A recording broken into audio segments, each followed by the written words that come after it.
हमने हमेशा कोशिश की है कि ऐसा बजट बनाया जाए जिसमें लोगों की सहूलत हो, सूबे में मुनासिब इन्वेस्टमेंट्स हो, इंफ्रास्ट्रक्चर में बेहतरी हो, जो वल्नरेबल कम्युनिटीज़ हैं उनके लिए मुनासिब रकूम रखी जाए।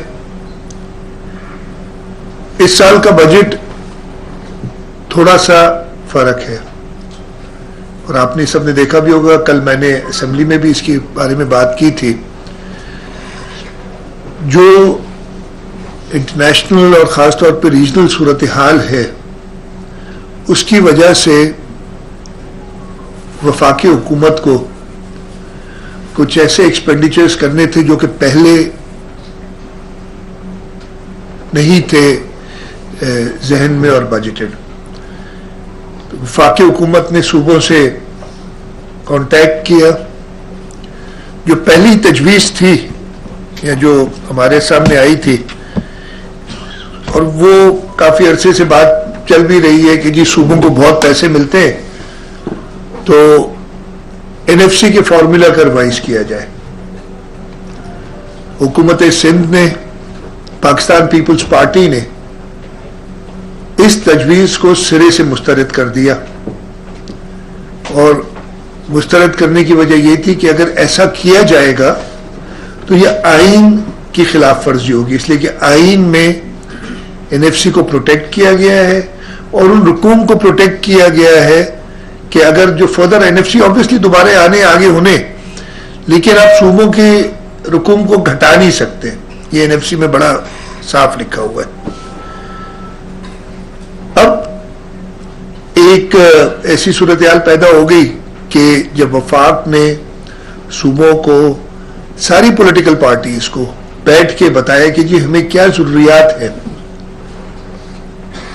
तो ये हो नहीं सकता था कि इस मुश्किल वक्त में सूबे और सियासी जमातें मुल्क की खातिर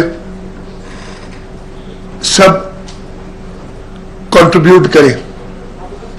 और आपने देखा होगा कि चारों सूबाई हुकूमतों ने, और इन चारों सूबाई हुकूमतों में और वफाक में तकरीबन मुल्क की सब पॉलिटिकल पार्टीज हुकूमतों में मौजूद हैं। वफाक में पाकिस्तान मुस्लिम लीग नवाज, पाकिस्तान पीपल्स पार्टी हुकूमत में नहीं है लेकिन उनको सपोर्ट ज़रूर करती है असेंबली की हद तक। मुत्तहिदा कौमी मूवमेंट और दीगर जमातें हुकूमत में शामिल हैं। सिंध के अंदर पाकिस्तान पीपल्स पार्टी की हुकूमत है। बलूचिस्तान में पाकिस्तान पीपल्स पार्टी के साथ पाकिस्तान मुस्लिम लीग नवाज हुकूमत में है। खैबर पख्तूनख्वा में पाकिस्तान तहरीक इंसाफ की हुकूमत है और पंजाब में पाकिस्तान मुस्लिम लीग नवाज मेजर पार्टनर है। तो तकरीबन सारी सियासी जमातें इसमें आ जाती हैं। तो उन सब से वफाक ने बात की, सियासी जमातों से भी बात की और सूबाई हुकूमतों से भी बात की, और फिर ये तय हुआ कि हमने जो काम करना है वो आइन के मुताबिक करना है। आइन से बालातर होकर हम कोई सल्यूशन नहीं पेश कर सकते। सल्यूशन उसका, और मैं ये बताऊंगा कि हुकूमत सिंध ने आइन के रहते हुए, पाबंद रहते हुए, आइन के आर्टिकल 164 जो आइन में मौजूद है, जिसके अंदर लिखा है कि वफाकी हुकूमत और सूबाई हुकूमतें ग्रांट्स दे सकती हैं उन चीज़ों के भी जो उनके लेजिस्लेटिव पावर्स में नहीं है। यानी ख़ास तौर पे हमें मुल्क के दिफा के लिए ज़रूरत थी, दिफा फेडरल सब्जेक्ट है और वफाक ने उस पर ख़र्चा करना है, लेकिन आइन, और ये मैं सलाम पेश करूँगा आइन बनाने वालों को, शहीद जुल्फ़िकार अली भुट्टो ने ये जो आर्टिकल 164 डाला, उसकी वजह हमने आज रियलाइज की है इतने सालों बाद।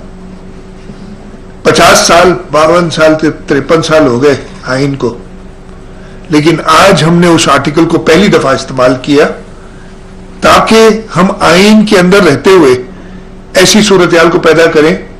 ऐसा नहीं हो कि जबरदस्ती वफाकी हुकूमत एनएफसी के फॉर्मूले को छेड़ दे, जबरदस्ती हुकूमतों से, सूबाई हुकूमतों से पैसे काट ले। तो ये आइन के अंदर मौजूद थी एक शिक, जिसका इस्तेमाल करते हुए ये ग्रांट्स सूबों ने कमिट की हैं वफाक को। अब ये ग्रांट्स कमिट करने के बाद ऑब्वियसली एक कीमत अदा करनी पड़ी है सूबों को, और हमने ये सोच समझ के मुल्क की दिफा की खातिर, कौमी यकजहती की खातिर सूबों ने इस पर अमल किया है।